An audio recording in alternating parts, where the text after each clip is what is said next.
a professora Maísa e eu discutimos esse tema nesse grupo de pesquisa em Conte, né? E aí a gente vai apresentar aqui para vocês o que tem nesse documento, qual que é a estrutura desse documento, né?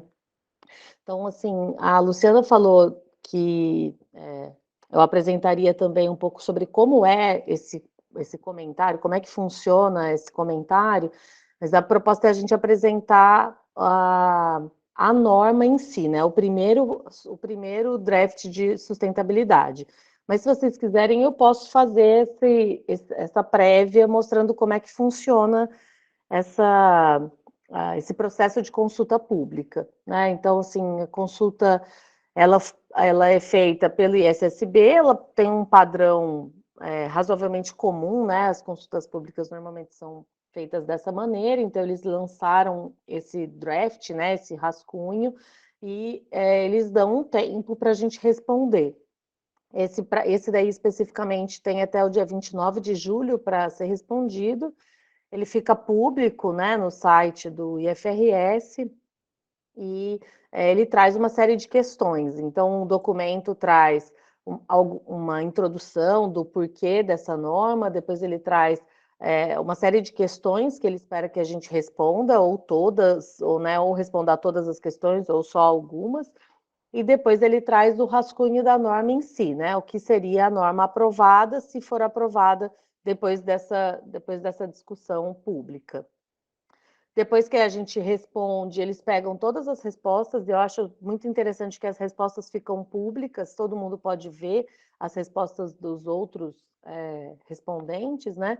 Então, eles pegam todas essas respostas, avaliam e decidem dentro do órgão internacional, da instituição, como que vai ficar a divulgação da norma, né? E aí respondem por que eles aceitaram ou não os principais questionamentos. Então, o IFRS é uma instituição de padronização da contabilidade internacional, e ele entrou nesse mundo da sustentabilidade no começo de 2020, quando veio uma discussão, quando foi aberta essa possibilidade, né? Segundo os textos do próprio IFRS, eles diziam que havia uma pressão dos investidores para que eles entrassem nesse mundo. Em 2020, eles fizeram uma consulta pública perguntando se a IFRS deveria fazer padrões de normatização para sustentabilidade, para informações de sustentabilidade, e a resposta da comunidade foi que sim. A partir daí, eles começaram, então, o processo de criar padrões internacionais.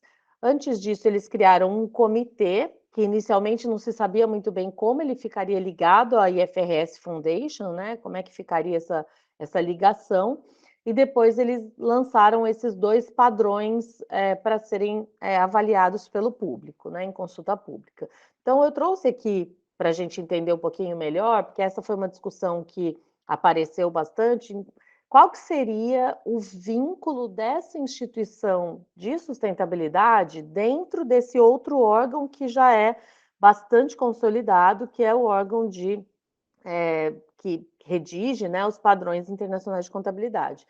E aí essa discussão era, bom, será que vai ser alguma coisa pendurada no IASB, né? Ela vai estar abaixo do IASB na hierarquia, ou será que ela vai estar paralela à própria IFRS Foundation, vai ser uma outra instituição? Então ficou essa discussão, e no fim foi dessa forma que ficou a estrutura da IFRS Foundation, agora com o ISSB, que é o órgão de sustentabilidade da IFRS, né? Da Fundação IFRS. Ela está paralela ao IASB, né? O que é interessante a gente observar, porque então isso quer dizer que as normas de contabilidade, os padrões da contabilidade que vêm do IASB, não estão acima das normas de sustentabilidade, né? Não ficam ali numa estrutura hierárquica de que todas as normas de sustentabilidade deveriam estar sujeitas também às normas do IASB. Mas percebam que é o mesmo comitê que avalia essas normas. Então, isso é interessante porque realmente a gente deve ter uma normatização bastante alinhada com a norma internacional de contabilidade vigente, o que era uma expectativa nossa, né, dentro do grupo. E aí também é interessante que dentro dos grupos de trabalhos de governança, né, ele tem pequenos subgrupos, né, e aí tem esse que eu deixei em vermelho aqui, que no original não está em vermelho, que está no mesmo site, né, que tem aquela outra estrutura, e ele mostra para a gente o grupo técnico de trabalho. Então, assim, toda vez que a gente fala em divulgação de sustentabilidade, relatório de sustentabilidade, tem algumas letrinhas que a gente já conhece, né? A gente já fala bastante do GRI, que acho que é o mais conhecido, né? Um padrão de divulgação, o relato integrado, né? O IRC, a IIRC, né? Que também é bastante conhecido, o SASB. E aí eu quis chamar a atenção aqui que todas essas instituições, de alguma forma, estão associadas com esse novo órgão da IFRS, da Fundação IFRS. Então, o ISSB, ele buscou trazer para dentro da instituição, da fundação, de alguma forma, as outras organizações que já normatizavam sobre disclosure de sustentabilidade. Então, isso é importante porque essa é uma queixa das empresas, né? Tem tanto padrão que a gente não sabe exatamente o que seguir. Bom, mas aí o ISSB ele soltou de uma única vez 2 documentos para avaliação. O IFRS S1, né, que é o IFRS de sustentabilidade, né, ele chama de Sustainability S1, e o S2, que é específico sobre clima, que a professora Maísa vai apresentar. A gente fez uma relação, e de fato essa relação ela é coerente com o conteúdo, que é como se a gente estivesse olhando aqui a estrutura conceitual básica das normas do relatório de sustentabilidade. Então, o que ele apresenta no S1 é justamente um panorama geral do que ele espera dos documentos, dos disclosures de sustentabilidade. Então, a gente está, dentro do grupo que a gente discute, entendendo essa ponte, né? Como é que esses dois, a estrutura conceitual de um conversa com a estrutura conceitual do outro. Dentro desse documento do S1, ele começa tratando do objetivo, né? E acho que é uma das partes mais importantes, porque aí a gente consegue entender mesmo a que veio o ISSB. Ele fala do escopo, que é bastante comum nas normas de contabilidade. Depois ele tem 2 grandes grupos de conteúdo. O primeiro é o que ele chama de conteúdo essencial, quer dizer, que conteúdo ele espera ver nesse relatório, e depois as características gerais desse relatório. Então, eu trouxe, né, acabei trazendo aqui em inglês mesmo, porque acho que a gente traduz e acaba perdendo um pouco, então eu trouxe aqui o objetivo que é colocado no texto. Esses destaques em vermelho, eles são meus, né, não são do texto, mas ele coloca que o objetivo dessa norma, né, que vai ser a primeira de todas as de sustentabilidade, é requerer, né, então esse require já é uma palavra forte que dá um sentido de obrigatoriedade, mas obrigatoriedade para aqueles que forem obrigados a adotar a norma, né? A adotar esse padrão contábil, esse padrão de divulgação. Então, ele requer que a entidade divulgue informações sobre os riscos e oportunidades que sejam significantes e relacionados com sustentabilidade. E aí ele traz uma continuação que é muito semelhante ao que a gente vê na norma internacional de contabilidade. Ele fala assim, olha, informações que sejam úteis, e aí a mesma característica da informação contábil, e para quem? Para os usuários das informações financeiras, para os usuários das informações financeiras de propósito geral, que é como é chamada o conjunto de demonstrações financeiras. Então, ele está aqui fazendo um recorte, que é dizer, olha, a gente quer que vocês divulguem informações de sustentabilidade que sejam significantes, que sejam úteis e que sejam destinadas a usuários da informação financeira. Quando? Quando esses usuários forem avaliar a empresa, forem fazer uma avaliação dessa empresa ou decidir com relação a fornecer recurso, né? Oferecer crédito para essas entidades, que são as entidades que reportam a informação.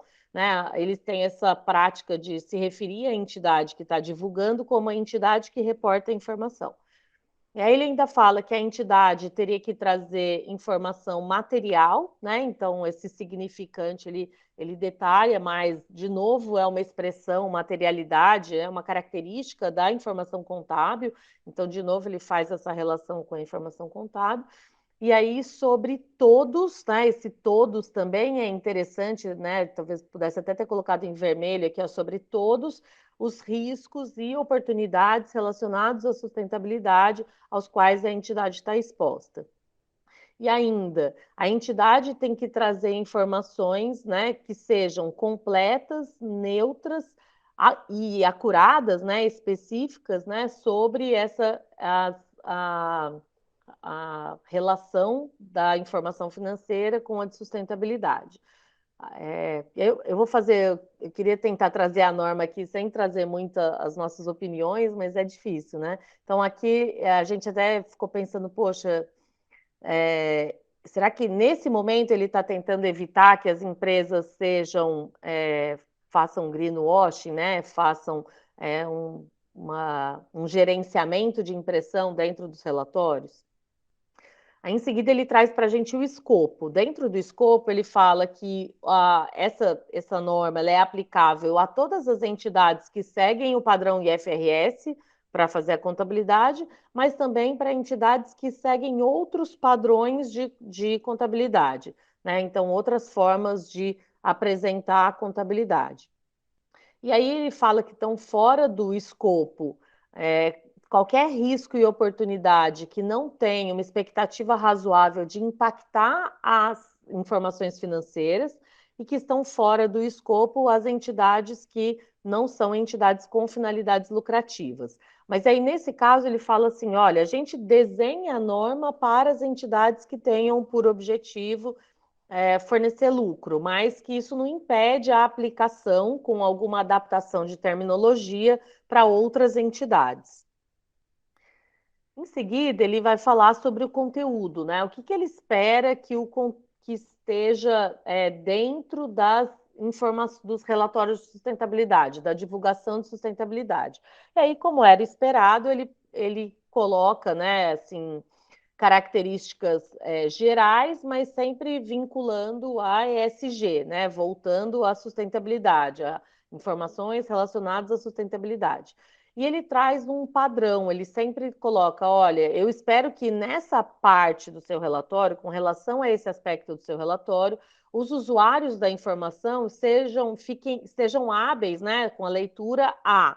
E aí, para cada um dos 4 pilares, ele traz um objetivo específico. Então, ele começa falando de governança, e aí ele fala que ele espera que os usuários tenham a possibilidade, né, estejam hábeis a entender os processos de governança, os controles internos e os procedimentos que são utilizados para monitorar e administrar, né, os riscos e oportunidades relacionados à sustentabilidade. Depois ele vai para e aí ele traz sempre um pouco de detalhamento sobre cada um desses temas. Depois ele fala sobre estratégia. E aí, de novo, né? Você deve dar elementos para que o usuário consiga entender a estratégia da entidade que está, de alguma forma alinhada, associada com os riscos e oportunidades relacionados à sustentabilidade que sejam significativos.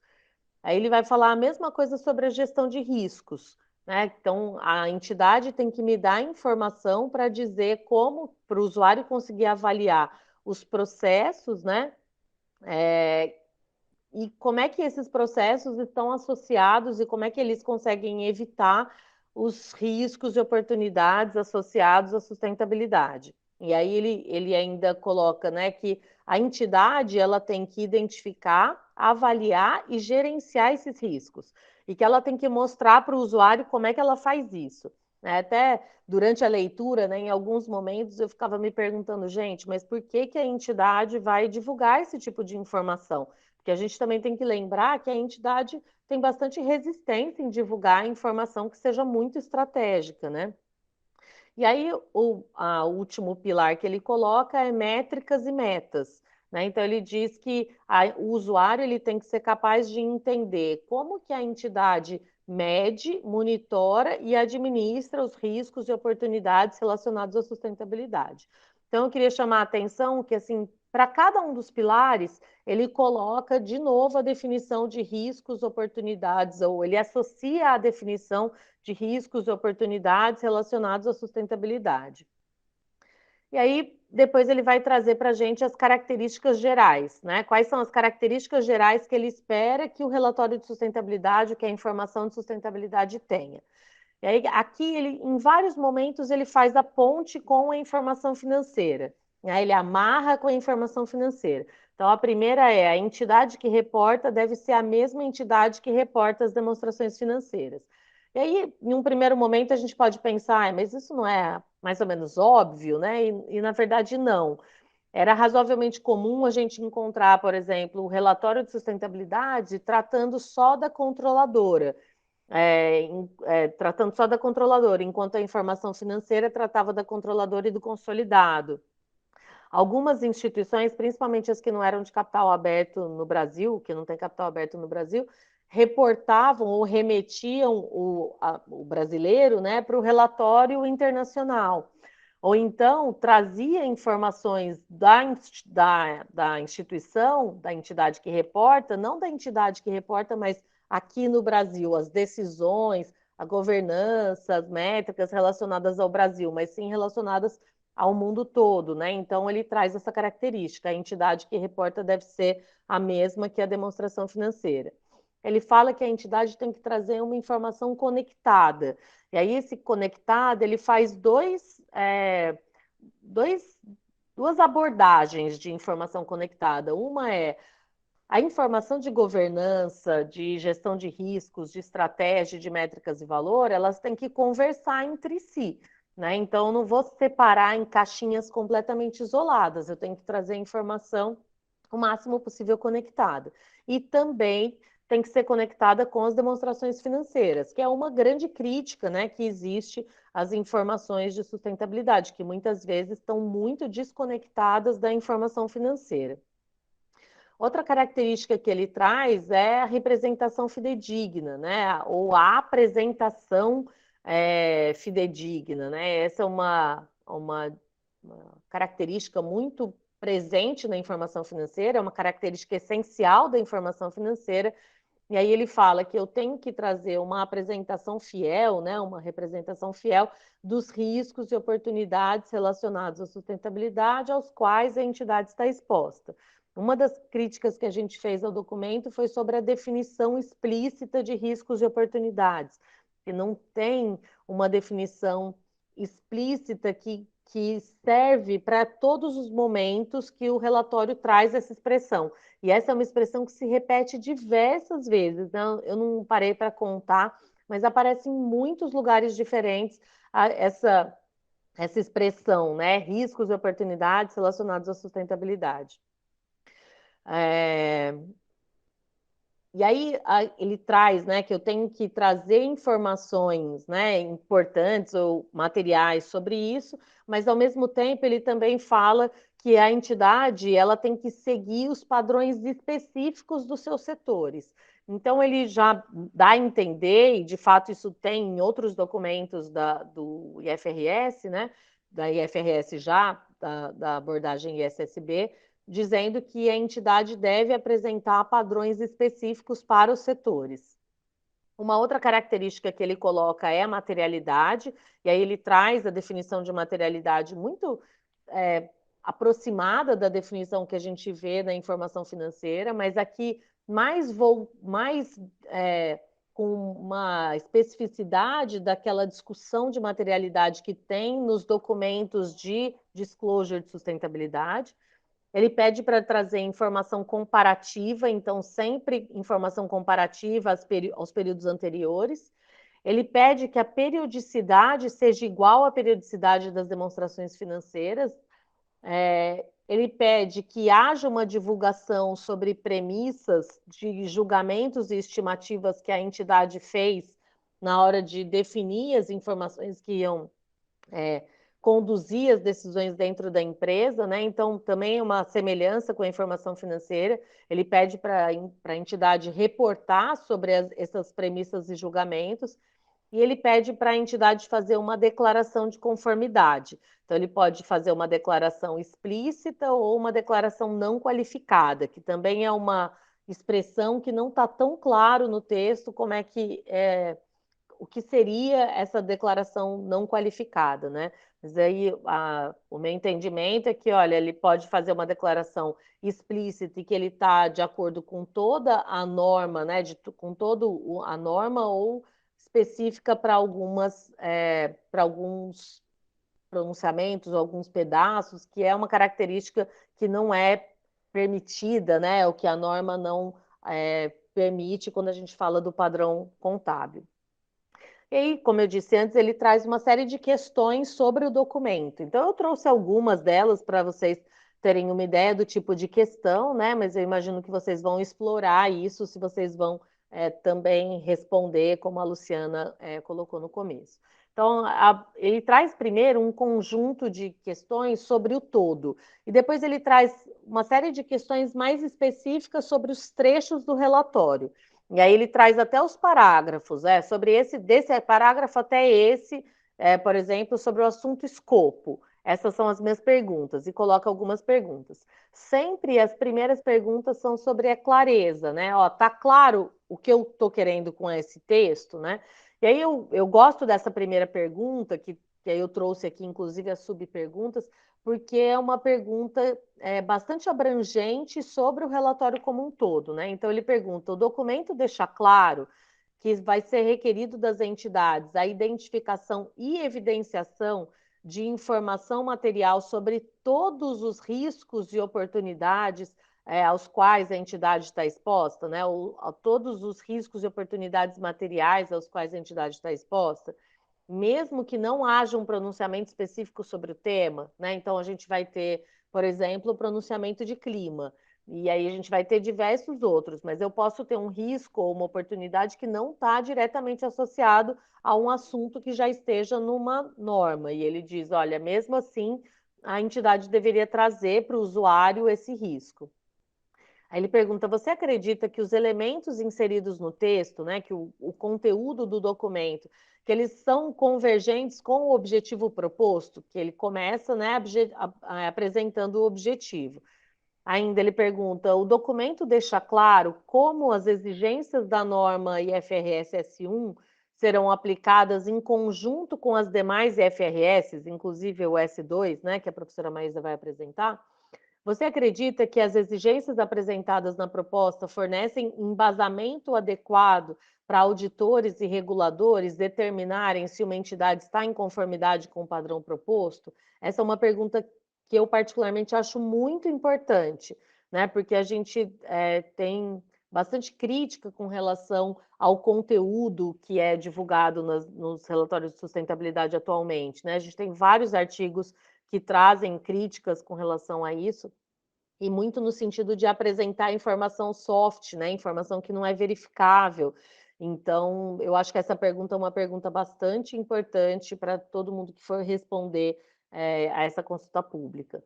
Uma outra questão, né? Ele sempre pergunta, como eu já disse, sobre a clareza, mas essa daqui especificamente ele fala: está clara e é viável a aplicação consistente da exigência de evidenciar riscos e oportunidades relacionados a atividades, interações e relacionamentos, bem como o uso de recursos ao longo de toda a cadeia de valor? Porque quando ele traz a questão da estratégia, ele traz uma parte específica falando sobre a cadeia de valor, que a entidade deveria avaliar riscos e oportunidades durante toda a cadeia de valor. E aí ele mesmo coloca essa pergunta, porque é uma questão que aparece bastante com relação à sustentabilidade, né? Muitas vezes a gente vê problemas que acontecem em um fornecedor e que abalam a empresa que é cliente também. Então, ele coloca que está claro que a gente espera que você faça isso, mas ao mesmo tempo ele pergunta se é consistente, né? É consistente, é viável que a gente faça uma aplicação consistente disso que está sendo exigido aqui na norma? Então, esse é um panorama geral, né, dessa norma, ela é uma norma extensa, né, o documento todo ele tem aí 60 páginas, então é difícil da gente fazer essa aplicação tão rápida, eu já estourei bastante o meu tempo. Vou passar a palavra para a professora Maísa falar sobre o S2. Obrigada, professora Mariana, pela introdução aí, com a apresentação do S1, que é super importante para dar continuidade ao trabalho. Aproveito aqui a oportunidade para agradecer oficialmente a professora Luciana e aos demais organizadores do evento, né, que em nome da BRAF nos convidaram para fazer essa apresentação. E é bem importante para a gente contribuir para a evolução desse assunto, né? Principalmente no que diz respeito à sustentabilidade associado com o processo de informação contábil, que é a interação da empresa com o meio onde ela está inserida, né?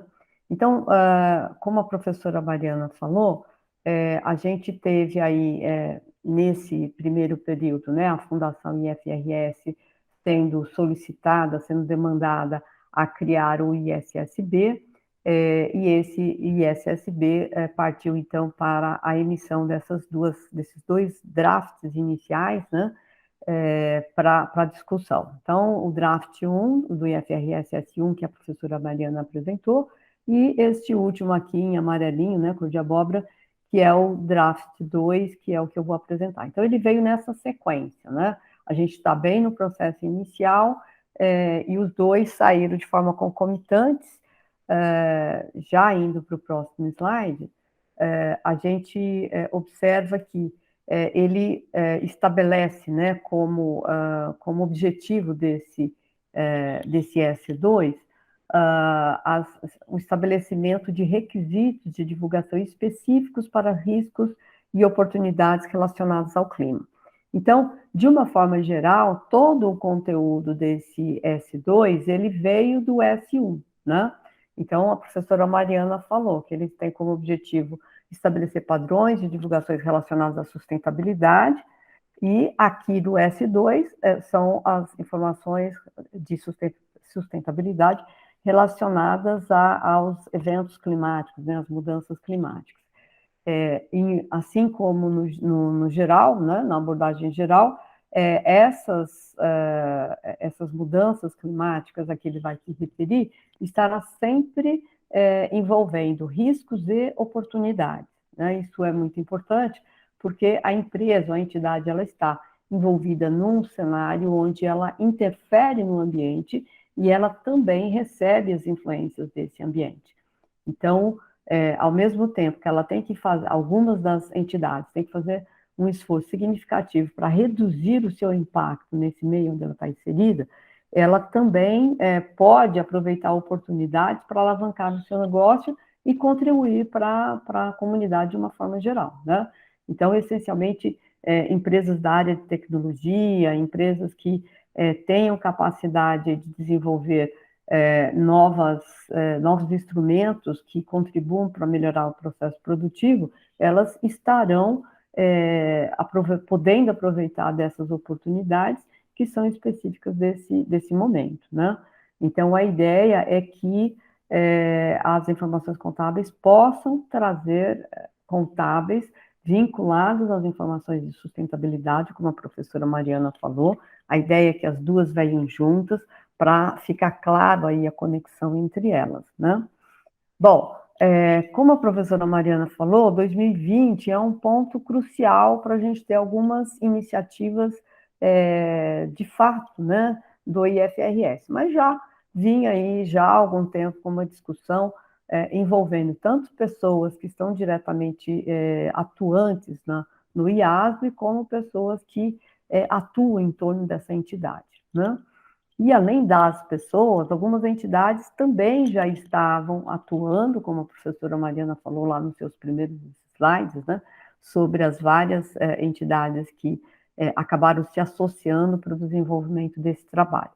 Mas, especificamente, nessa norma, no que diz respeito a estabelecer os requisitos para divulgação dos riscos e oportunidades relacionados ao clima, especificamente a gente já tinha um trabalho anterior do TCFD, né, que é a força-tarefa relacionada lá com as evidenciações financeiras associadas com o clima. Então, esse grupo, né, ele foi criado por uma demanda de uma das reuniões do G20, demanda essa que vinha dos ministros da área de finanças e presidentes de bancos centrais dos vários países que estavam ali naquele encontro, em 2017, anterior a 2017, e depois saiu esse documento, né? Então, ele já vinha com várias sugestões do que poderia ser feito em relação a evidenciações da área climática, e o que o ISSB fez nesse draft agora foi aproveitar uma boa parte do trabalho que já estava feito. E esse aproveitamento ele tem todo sentido porque naquele grupo era um grupo com profissionais de diversas áreas, portanto, um grupo com grande capacidade de trazer um produto bastante amplo e abrangente, né? Além disso, foi criado lá em 2011 o SASB, né? Que é uma instituição americana que trazia aí também algumas, que desenvolveu, né, algumas sugestões sobre informações que deveriam ser divulgadas nessa esfera, especificamente em relação à questão climática. Então, foi uma questão de juntar o trabalho já feito, revisar esse trabalho, né, fazendo aí as melhorias possíveis, para chegar nesse draft que o IASB agora está, na figura do ISSB, está apresentando para discussão. Então, aí no próximo, aqui nessa primeira linha, o que a gente tentou fazer? A gente tentou traduzir aí o que está colocado lá no Exposure Draft, né? Ele tem o objetivo específico de tratar das questões climáticas, com foco nos riscos e oportunidades relacionados ao clima. Então, veja só, quando a professora Mariana fala do draft que fala da sustentabilidade de uma forma geral, ela fala de riscos e oportunidades relacionados à sustentabilidade que as empresas devem seguir. Esse draft, ele vem para falar especificamente da questão climática, ou seja, ele aproveita todos os conceitos gerais que foram estabelecidos e insere a questão climática. Então, nesse ponto aqui, a gente pensa, né, as mudanças climáticas, elas têm sido discutidas já há bastante tempo, né? Nós estamos em 2022, 2003, já tinha saído um IFRIC, né, que é um documento do IASB, fazendo uma proposta de como reconhecer as transações, os eventos que a empresa realizasse que tivessem associados com crédito de carbono. Ele não foi para frente, ficou só na fase de discussão, mas, de qualquer forma, é uma data, né? Uma data para a gente dizer, olha, se em 2003 o IASB ele soltou um documento para uma discussão prévia, é porque, naquele momento, ele também estava sendo demandado há algum tempo para se pronunciar, né? Então, a questão da mudança climática dentro do mundo financeiro, associado com as informações financeiras, ela já tem um tempo relativo, né? Razão que motivou ser o primeiro draft dentro da sustentabilidade que o ISSB soltou, né? E junto com a norma geral, porque já tinha uma estrutura para isso, né? Bom, então, seguindo a norma geral, ele fala, olha, vocês, as empresas, as entidades são requeridas, né, a prestar as informações que sejam de natureza material, né? Material relacionada com o clima, de forma que possa subsidiar o investidor, que vai ser o usuário da informação. Então, como a professora Mariana falou, essas normas, elas estão focadas nos usuários primários, né? E aqui ele falou especificamente do investidor. E qual que é o objetivo? É dar condições para o investidor, o usuário da informação que está sendo divulgada, analisar quais os efeitos desses riscos e oportunidades sobre aquelas informações que estão sendo divulgadas, né? E sobre o valor, né, do negócio. Então, aqui ele também insere a questão de valor. Não interessa só ver o resultado daquele período e fazer algumas inferências para os próximos períodos considerando as variáveis financeiras. Aqui insere-se também a possibilidade de ter essas informações climáticas, né, relacionadas com a interação da empresa com o meio ambiente e os riscos e oportunidades que a empresa está sujeita. O objetivo dessas informações também é permitir que o usuário da informação possa entender como os recursos que a empresa tem à sua disposição estão sendo utilizados, né? Então, aí vai a possibilidade de fazer uma análise de eficiência na gestão, né? Como também utilizar essas informações para avaliar a continuidade da organização. E, por último, ele coloca aqui, né, como subsídio ao investidor, essas informações devem dar a ele a capacidade, de avaliar a capacidade da empresa de continuar nesse negócio frente a esses riscos e oportunidades que ela está sujeita, tá certo? Então, espera-se desse conjunto de informações que vão ser agregados ou que vão ser aperfeiçoados, já que várias empresas já publicam essas informações, dar essas condições específicas para o usuário das informações de uma forma mais objetiva, de uma forma mais consistente.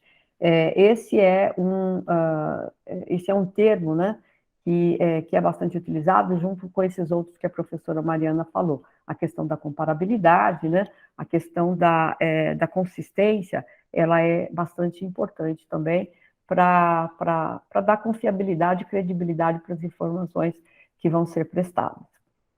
E quando ele fala, né, nesse exposed draft sobre questões climáticas, das informações materiais, ele diz, olha, essas informações, como previsto lá na norma geral, elas devem vir nessas 4 vertentes, a da governança, a da estratégia, o gerenciamento de riscos e as métricas e metas, né? Sempre voltada para riscos e oportunidades relacionados ao clima.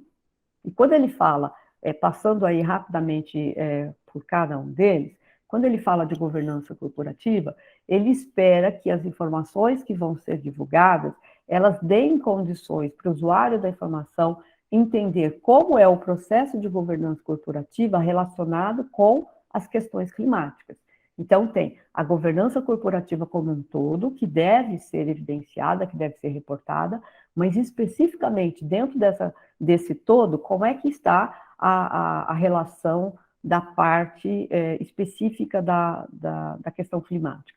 Então, ele dá como exemplo, né, em relação à composição do Comitê de Governança Corporativa, como que é a composição dele no que diz respeito à formação das pessoas, à experiência das pessoas, para analisar os processos, os procedimentos, os controles utilizados, definidos, né, e utilizados para monitorar e gerenciar os riscos climáticos. Então, não basta ter as características gerais do Comitê de Governança Corporativa, que a gente sempre estuda, né, no sentido de ver se ele tem todas as condições para contribuir para uma gestão ampla, transparente, né, e competente da empresa. Ele precisa também ter pessoas, né, partes aí na sua composição, de pessoas que estejam capacitadas para fazer esse processo e, dentro dos processos, de uma forma geral, deve ser identificado aquela linha, aquela segmentação que é específica para a gestão climática, tá? Então, a ideia é que o usuário da informação consiga ver isso. Em relação às estratégias, né, ele fala, de forma resumida, que a empresa deve divulgar quais são os seus planos para atender às demandas relacionadas com riscos e oportunidades, né? Ele fala de que forma a empresa pretende enfrentar essas perspectivas, né, de riscos e oportunidades que ela tem pela frente, os atuais e os que elas têm pela frente, né? Então, a norma fala em análise de cenários, né?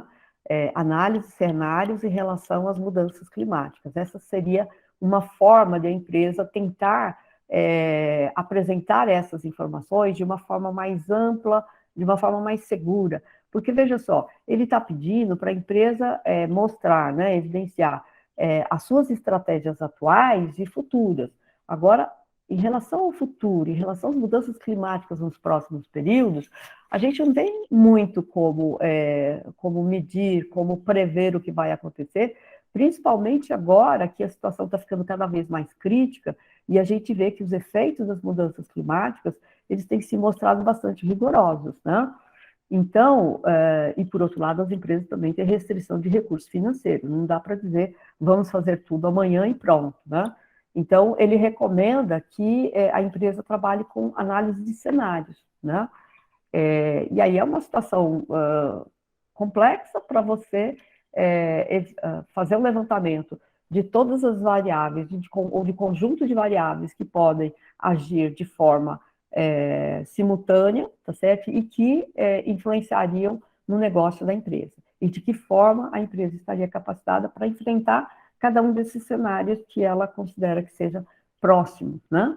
E, nesse sentido, demonstrar também sua capacidade de resiliência para enfrentar essas situações.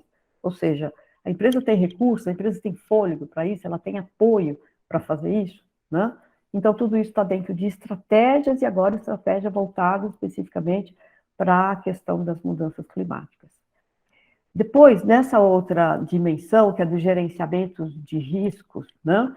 E aqui ele fala de riscos físicos e riscos transitórios, né? Ele traz um tratamento geral para o gerenciamento de riscos, mas no detalhamento ele fala que os riscos físicos, eles são importantes, que são aqueles que alteram o cenário efetivamente e drasticamente, e os riscos transitórios, aqueles que a empresa tem que passar no processo de adaptação para ela mudar, né, de tecnologia, de metodologia, ou então risco proveniente aí da instituição de uma nova norma, né?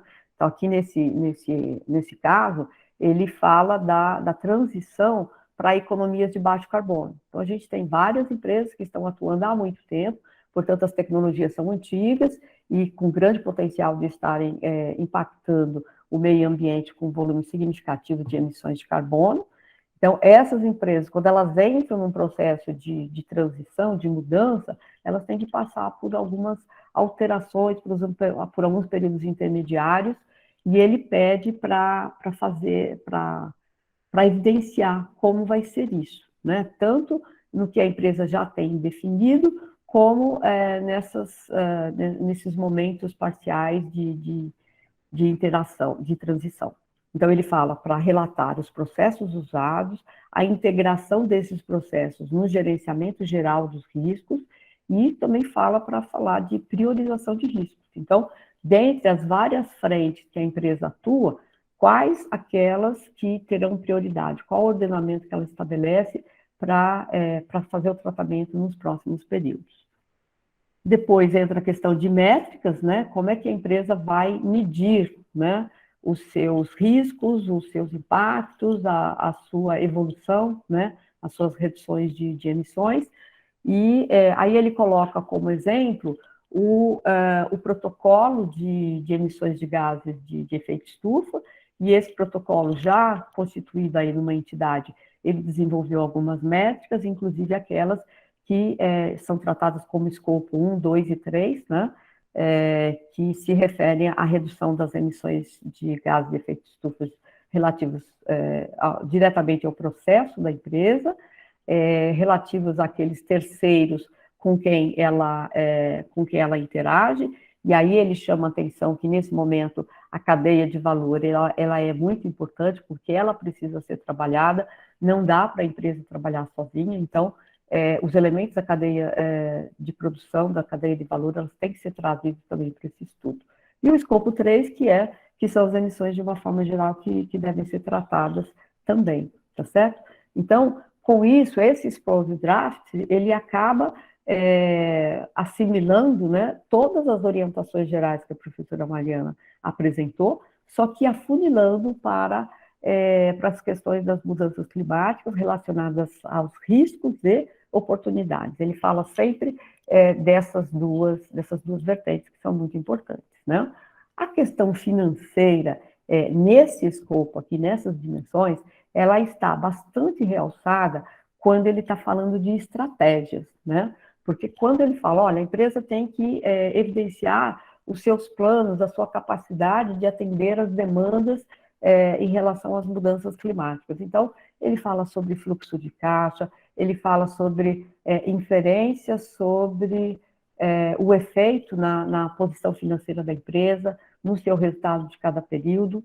Então, veja só, a empresa tem que fazer aqueles estudos de cenário, considerando aí conjunto de variáveis, e dentre eles, ele já tem que falar quanto ela vai investir, quanto ela vai desembolsar para executar cada um deles e, portanto, qual o reflexo que ela teria na continuidade do seu negócio e, consequentemente, vai acabar entrando aqui nas métricas, né? Nas métricas, a gente vai ter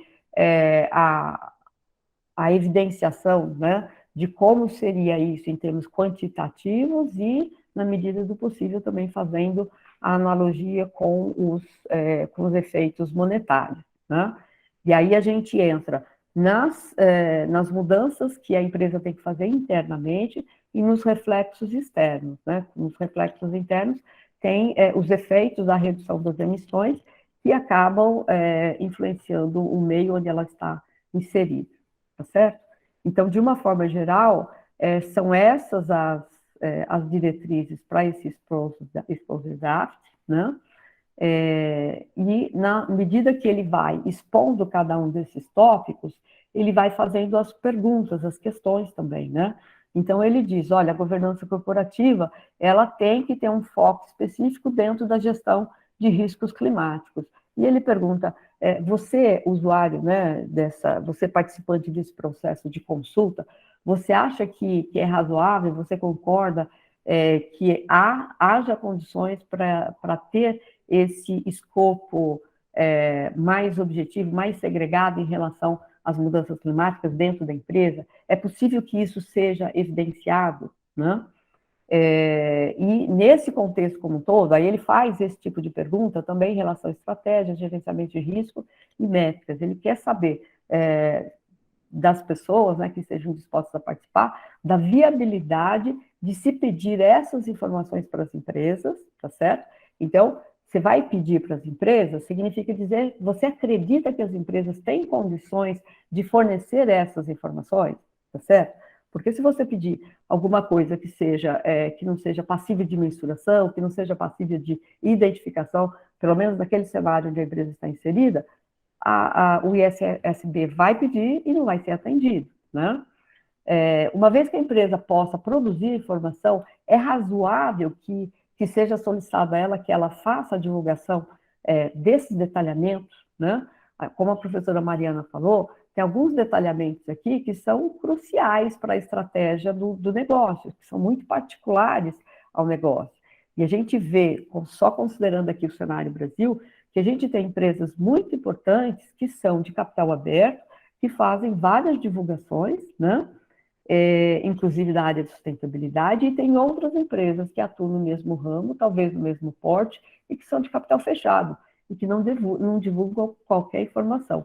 Então, quando a gente começou a discutir essa situação, a gente esperava que as empresas que divulgassem, elas estimulariam aquelas que ainda não o faziam a entrar nesse grupo, melhorar o seu processo operacional e divulgar, portanto, a gente teria o bem comum. Acreditamos que a gente teve essa execução, a gente teve sucesso, algum sucesso nesse sentido. Mas, por outro lado, ainda tem algumas empresas que permanecem, né, com capital fechado e, portanto, isentas desse tipo de obrigação, mas elas têm acesso às informações das empresas que divulgam, né? Então, se elas podem melhorar o processo operacional delas, muito bom, mas só tirar vantagem de quem está divulgando não é muito interessante. A gente precisa de um trabalho maior para estimular mais empresas, até que a gente tenha o geral, né, fazendo essa divulgação. Então, passando para o próximo slide, como a professora Mariana falou, essa norma também, nessa norma que fala de clima, ela também faz menção às peculiaridades dos setores, né? Então, ela introduz lá um dos anexos dela, onde ela vai falar, eu não coloquei nesse material, Mariana, ela vai colocar nos anexos dos seus materiais algumas orientações específicas para os diversos setores. Então, ela já começa falando, olha, tem alguns setores que já atuam há bastante tempo, porque é própria, inerente à sua atividade, e eles são cobrados há mais tempo. Mas tem alguns outros setores que ainda não está organizado, que não tem nenhum material específico, nenhuma orientação específica para eles. Mas todos eles, atendendo aí o seu grau de interação com o meio ambiente, com o nível de emissões de gases de efeito estufa, deveriam estar observando, né, o que pode ser feito para melhorar o seu processo operacional e assim prestar contas para a sociedade sobre o sucesso que ele está tendo até aquele momento, né? Na sequência, eu relacionei algumas das questões que estão divulgadas lá, então, são 17 questões, elas variam em quantidade de subitens, né? E conforme eu falei para vocês, as perguntas são no sentido de verificar o quão adequado pedir para as empresas ter esse processo de monitoramento e controle das suas emissões de gases de efeito estufa e repassar essas informações para a comunidade, né? Então, indo para frente, eu não vou passar em cada uma delas, porque elas estão lá, estão públicas, vocês podem olhar e depois esse material também vai ficar disponível. Então, para aqueles que porventura não tenham essa informação, né, a gente deixou aqui o endereço eletrônico, onde está o draft do S1, que é o que a Mariana apresentou, do draft do S2, que é esse das mudanças climáticas, e ressaltando que esses documentos estão abertos, essas consultas estão abertas para a participação de todos que tenham interesse, né? E o prazo final é 29 de julho, então tem um bom tempo ainda pela frente. Então, as pessoas que sozinhas ou organizadas em grupos estejam interessadas é muito importante, porque a opinião de cada pessoa pode ter um ponto, um quesito aí valioso que os demais não apresentaram, e é muito importante também que nessa participação, que as suas respostas sejam fundamentadas, né? Por que você acha isso? Por que você concorda ou não concorda? Porque isso dá mais validade à sua resposta e permite que a instituição possa, lá na frente, fazer uso dela, né, se for conveniente, buscando a fonte para fazer as verificações. Tá certo? Aí acho que encerramos por aqui, Mariana. Isso. Então, era isso, eu acho que, como a Mariana, eu também passei um pouco do tempo, mas o tema é bastante empolgante, são bastante detalhes, e a gente espera que tenham contribuído. Ficamos à disposição de vocês. Muito obrigada. Muito obrigada, professora doutora Mariana, professora doutora Maísa, pela brilhante apresentação. Para nós é um momento realmente de aprendizado, de compreender esse panorama geral. Eu peço licença aos meus colegas, se a gente pudesse estender pelo menos 5 ou 10 minutos, em função de ter ultrapassado o horário. Se tiver alguém que discorde, se a gente puder continuar, pode ser? Obrigada, então. Eu agora abro para os demais participantes, para que possam fazer alguma consideração, caso tenham alguma consideração em relação ao encaminhamento, porque possivelmente nas próximas reuniões nós devamos selecionar as questões que tem mais pontos a serem discutidos, para que a gente discuta, possivelmente em separado, primeiro o S1, depois o S2, e a gente, a depender aí da opinião do grupo, também possa enviar uma contribuição coletiva, preferencialmente. E é isso, a gente abre agora para as considerações dos colegas aqui presentes. Luciana, aproveitando só para complementar, quem tiver interessado não precisa responder todas as questões, pode selecionar aquelas que sejam mais interessantes.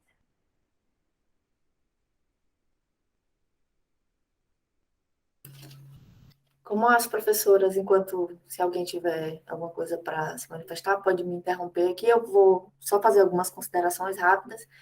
É bem interessante o processo da consulta pública do ISSB ter sido criado, né, e essa força-tarefa, esse grupo de trabalho ter sido organizado, até porque também, como as professoras explicaram, aglutinam outras instituições, então, considerar o trabalho já realizado por exemplo, pela TCFD, pelo SASB, né? Inclusive, os padrões SASB vão estar influenciando bastante os padrões setoriais, que a professora Maísa apresenta agora o panorama geral. Então, a gente está em abril e parece distante, né? Mas se a gente fosse, hipoteticamente, contribuir com todos, mas não sei nem se daria tempo, porque são muitos padrões setoriais e talvez a gente não tenha nem tanta gente que tenha realmente conhecimento específico de cada uma das áreas. Mas é bem interessante porque a gente está vivendo um novo momento na normatização contábil, não só como a gente já havia falado, a partir aí dos padrões ISSB, mas também a IOSCO, que regula as bolsas, está desde 2020 também com padrões, com solicitações de consulta pública nesse sentido, para regular as bolsas de valores no mundo. Lembrando que o IASB, né, que tem a IFRS vinculada ao IASB, e as normas IFRS são adotadas ou parcialmente ou full IFRS em torno de 144 países. É claro que os países não adotam na íntegra, né? Todos os países não adotam na íntegra, mas é só para contextualizar um pouco da importância das normas que as professoras terminaram de apresentar, porque isso significa uma mudança significativa no âmbito das bolsas de valores no mundo, né? Vai refletir, inclusive, no próprio território americano, que, embora não adote o IFRS para os padrões oficialmente pelo governo não adotado, né? Que é o SA-GAP, mas acaba que, como as empresas que têm operações em outros países também divulgam em IFRS, o país também é, digamos assim, afetado por essa norma. Então, tem uma importância gigantesca para o futuro dos padrões e da forma com que as empresas fazem o disclosure no mundo. E a gente avalia que tem avanços, né? Tem outras questões também que são bem obscuras, as professoras já devem ter discutido mais lá, mas eu particularmente vejo uma confusão entre a abordagem para o stakeholder ou a abordagem para o acionista. Isso é refletido, né? Foi uma escolha que o próprio comitê fez de ter essa abordagem para o stakeholder, mas às vezes fica parecendo que a informação é um pouco incongruente, porque ao mesmo tempo que a informação é para o acionista, eles falam que estamos numa nova era do capitalismo de stakeholders e a informação é também para o stakeholder. E eu gostaria, né, que é uma coisa muito particular minha, embora isso não vá adiantar de nada agora, que nesse momento o ISSB já tivesse adotado uma abordagem para o stakeholder, até para ser uma abordagem mais democrática. Contudo, diante das limitações que a gente tem, né, isso vai ser refletido até em algumas questões que a gente pode se aprofundar mais adiante, assim, pontualmente discutir, né? Então, se os colegas também tiverem algum ponto para expor e discutir, seria legal, e até também a gente pensar em como é que a gente vai organizar o próximo encontro, de repente fazer essa avaliação, né, das questões e fazer o próximo encontro. Talvez não dê para a gente definir hoje a data, a gente lança o outro questionário na semana, lá no grupo, para que a gente eleja a data, até porque tem outras pessoas aí que não puderam participar. Queria registrar aqui que a nossa fundadora, né, a primeira idealizadora, que é a Viviane Torinelli, né, que é vinculada ao Banco Central, e ela que foi a grande fonte de inspiração aí para a Brasf, motivada também pela professora Sônia. Ela não pôde participar e pediu que registrasse, né, que foi essa impossibilidade dela hoje, mas retransmitiu as saudações às professoras e aos presentes aqui no evento, assim como também a nossa atual presidente, que é a Sofia, né, que está fazendo atualmente doutorado na Alemanha e veio para o Brasil só para um casamento. O casamento coincidiu que a data é hoje, justamente nesse horário, mas pediu mil desculpas e também transmite as suas considerações e agradecimento à equipe que apresenta, professora Maísa e professora Mariana. Obrigada.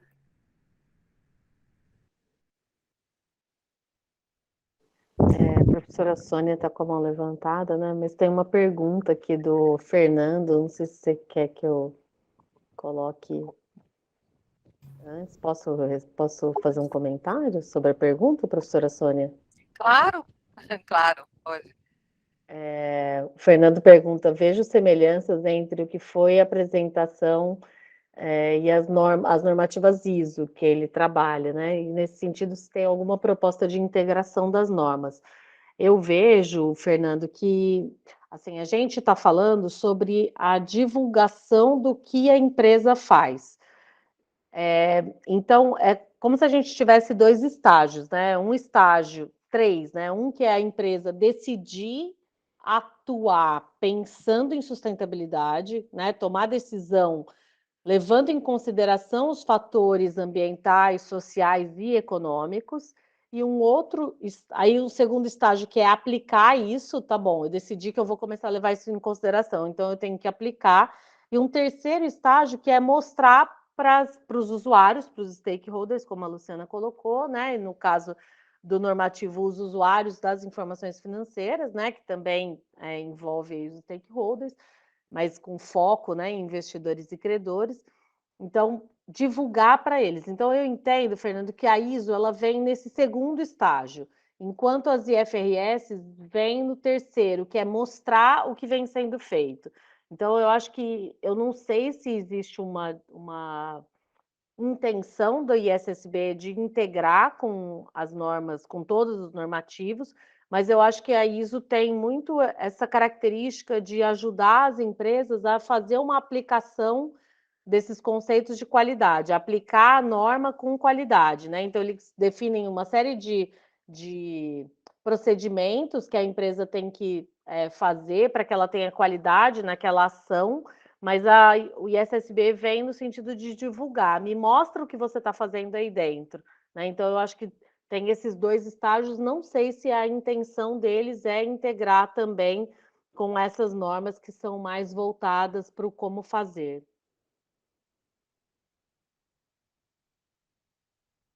Professora Sônia.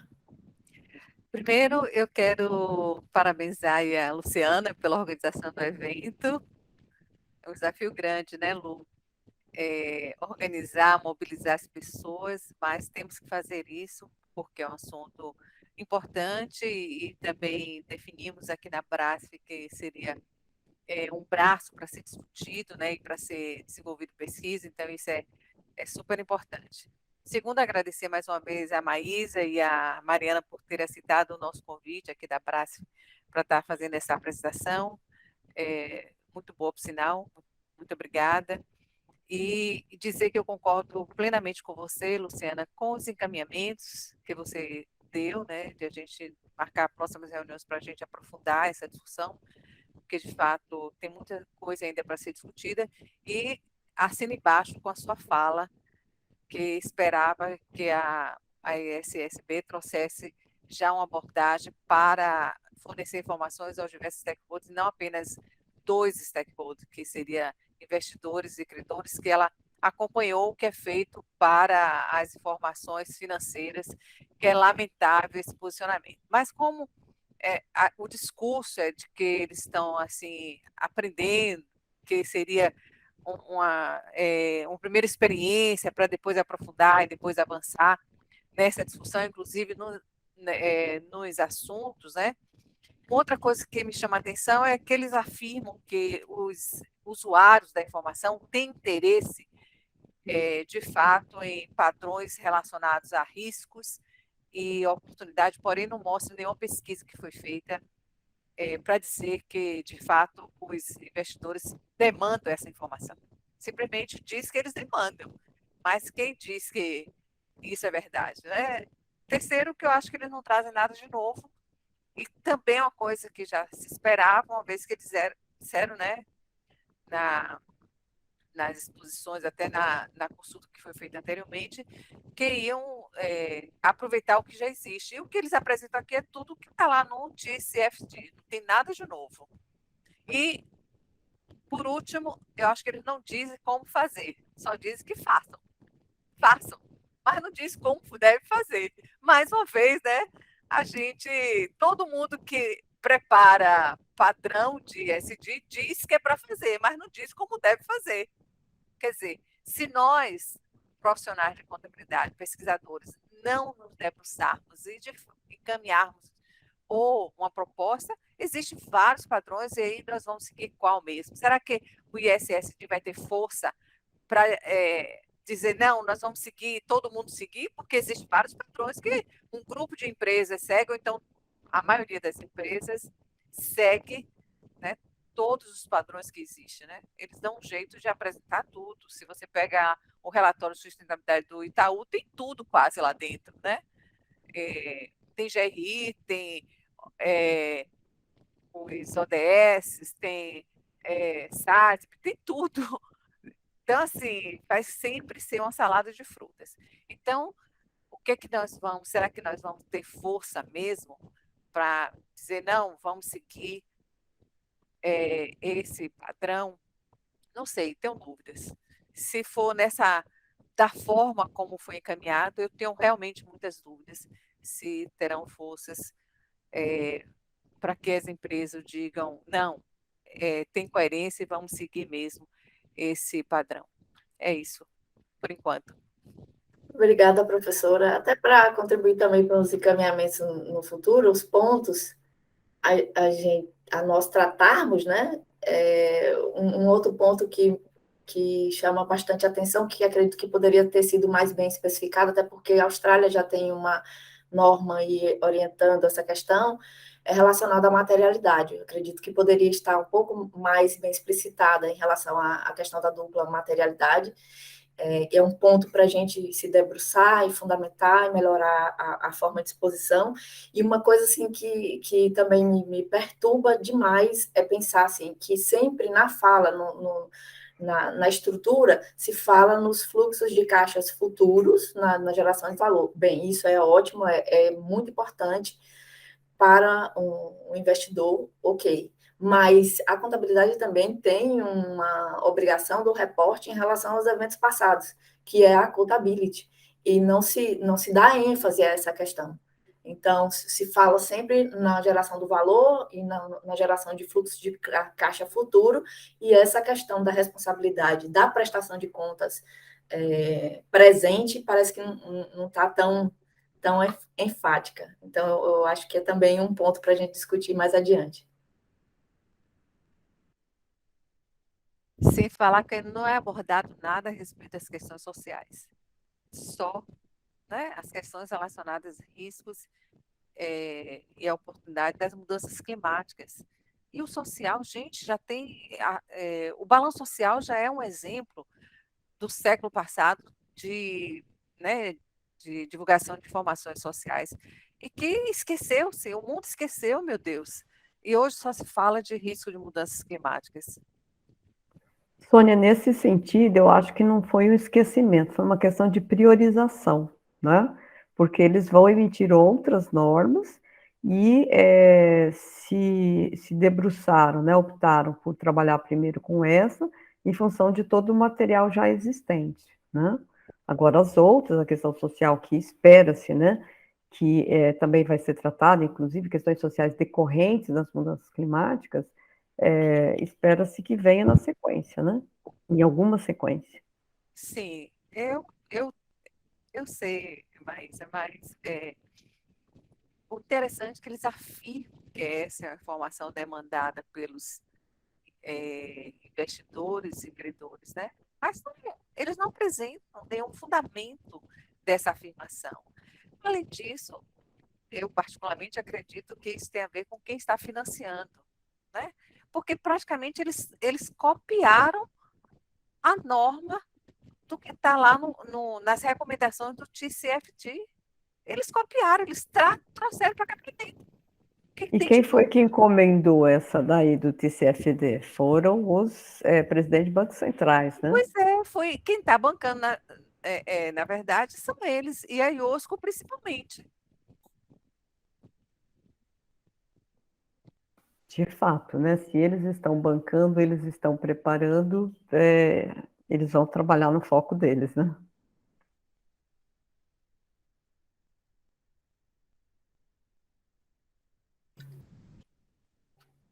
Se não houver mais alguma consideração, a gente ou existe, se tem alguém que gostaria de se manifestar? Se não, eu peço permissão para dar por encerrada essa reunião e eu agradeço imensamente a contribuição da professora doutora Maísa Ribeiro e da professora doutora Mariana Simões.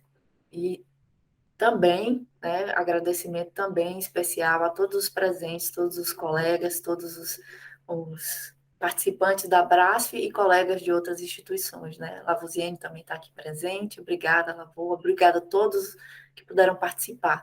A gente no grupo vai se manifestar sobre o encaminhamento